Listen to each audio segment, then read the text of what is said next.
Hai, Assalamualaikum warahmatullahi wabarakatuh dan salam sejahtera buat semua adik-adik yang menonton video cikgu ni. So, hari ini cikgu nak ajar asas trigonometri. Tajuknya adalah main-main hantu asas trigonometri.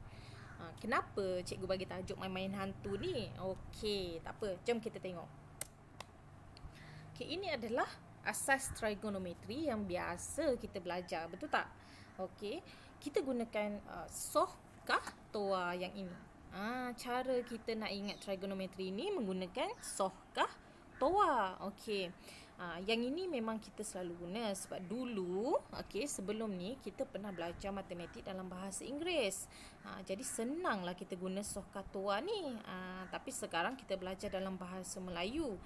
Ada murid-murid cikgu yang agak sukar untuk kaitkan di antara terma bahasa Melayu dengan terma bahasa Inggeris. Tak apa, kita tengok dulu.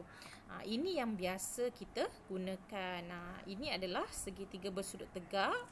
Yang bahagian yang condong dan paling panjang ini kita namakan dia sebagai hypotenuse. Yang menegak ini opposite dan yang melintang ni adalah adjacent. Opposite dengan adjacent ni dia boleh berubah-ubah bergantung kepada sudut yang kita nak cari. Jadi inilah yang kita gunakan untuk dapatkan sohkah toa ni. Ini rumus yang kita kena ingat asas trigonometri ni. Jom kita tengok satu persatu.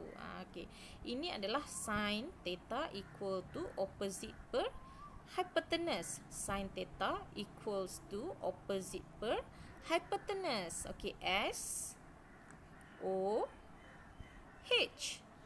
Inilah yang keluarnya soh ni. S O H. Seterusnya cos theta equal to adjective per hypotenuse. C A H. C A H. Inilah yang jadi kah ni. Kah. Tangent theta equal to opposite over adjective. T O A. Toa. Jadi inilah ringkasan yang mudah untuk kita ingat. Sohkah toa. Tapi ada murid-murid cikgu yang agak sukar nak kaitkan bila kita belajar dalam bahasa Melayu dan nak samakan dengan rumus sohkah toa ni. Jadi cikgu pun create satu formula yang kita akan belajar pada hari ini dalam bahasa Melayu. Jom kita tengok. Inilah yang cikgu cakap. Tengok sini. Ini samalah segitiga macam tadi. Segitiga bersudut tegak. Sudut dekat sini. Ini adalah hypotenuse. Sama sahaja dengan bahasa Inggeris. Cuma ejaan sahaja yang berubah. Di sini pula opposite. Dalam bahasa Melayu tentang, bertentangan. Kita pendekkanlah jadi tentang. Yang di bawah ni pula adjacent ataupun dalam bahasa Melayu sebelah. Jadi bila kita belajar bahasa Melayu tentang sebelah, kita nak tukar kepada opposite, adjacent, ada murid-murid yang agak keliru. Jadi dekat sini hari ini cikgu nak ajar macam mana kita nak ingat asas trigonometri ni menggunakan bahasa Melayu. Kalau dekat sini nampak tak tulisan kuning yang scary ni kan? Hypotenuse, hantu. Tentang, takut.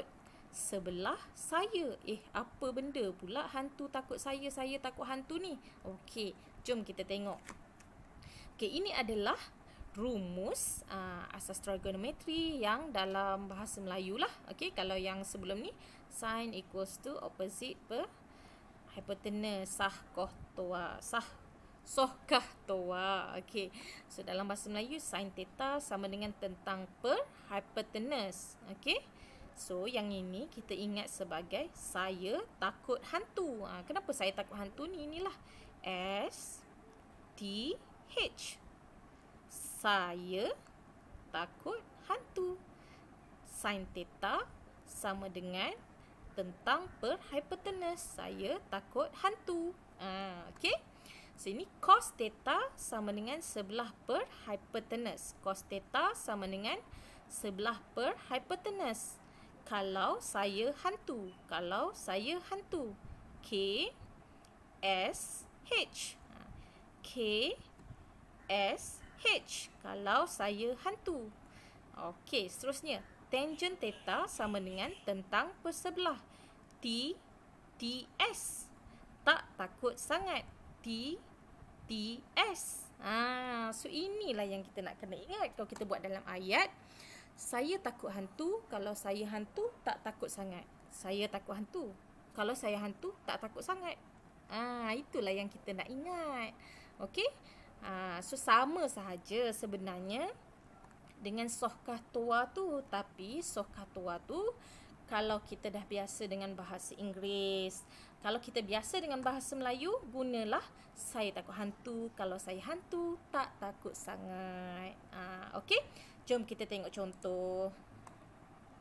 Okey, so ini adalah segitiga bersudut tegak. Sudut diberi 60 darjah. Okey, yang ini adalah bertentangan.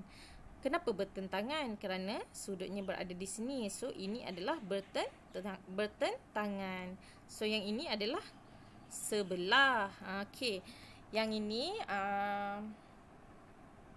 cikgu ubah sekejap ya. Okey, maaf. Okey, sebenarnya contohnya yang ini berada di sini. Cikgu tukar tadi. Ini dekat sini. Okey. Alright. Tengok balik. Okey. Yang X ni berada di hypotenuse. Jadi kita nak cari apa? Kita nak cari nilai X. Okey, kalau tengok pada segitiga ini adalah tentang. Bertentangan. Yang ini adalah hypotenuse. Jadi tentang dengan hypotenuse. Tentang dengan hypotenuse. Saya takut hantu. Kalau saya hantu tak takut sangat. Tak takut sangat. Yang mana satu ada tentang dengan hypotenuse? Mestilah sin. Okey. Saya takut hantu. Tentang per hypotenuse. Saya takut hantu. Tentang per hypotenuse. Jadi inilah yang kita guna. Sin theta sama dengan tentang per hypotenuse. Okey, jadi masukkanlah nilai dia. Sin theta sama dengan 60 darjah. Okey, sama dengan tentang dia adalah punca kuasa 3 per X. Okey, jadi nak selesaikan X ni kita bawa pergi belah sinilah. Dan sin 60 darjah ni kita bawa ke bawah. Gunalah kalkulator. Jadi dapat apa? X sama dengan 2. Sama juga kalau X ini berada dekat sini. Kalau X berada dekat sini, sebelah dengan tentang. So, saya takut hantu. Kalau saya hantu, tak takut sangat. Sebelah dengan tentang. Tangent kita guna. Tentang dengan sebelah. Tak takut sangat. Tentang persebelah. Macam itulah. Okey, sama juga kalau kita cari cos. So, kita ingatlah, saya takut hantu. Kalau saya hantu, tak takut sangat. Okey. Senang sahaja. Jadi adik-adik bolehlah guna mana-mana yang adik-adik nak guna. Sama ada nak gunakan sohkah toa ni yang dalam bahasa Inggeris, ataupun gunalah ayat bahasa Melayu ni. Saya takut hantu. Kalau saya hantu, tak takut sangat. Sama saja, jawapannya pun sama je. Ikut mana-mana yang adik rasa mudah. Okey, so itu sahaja yang cikgu nak ajar hari ni. Cikgu harap adik-adik dapat sesuatu lah dengan video cikgu pada hari ini. Okey, terima kasih semua. Jumpa lagi. Stay safe. Bye.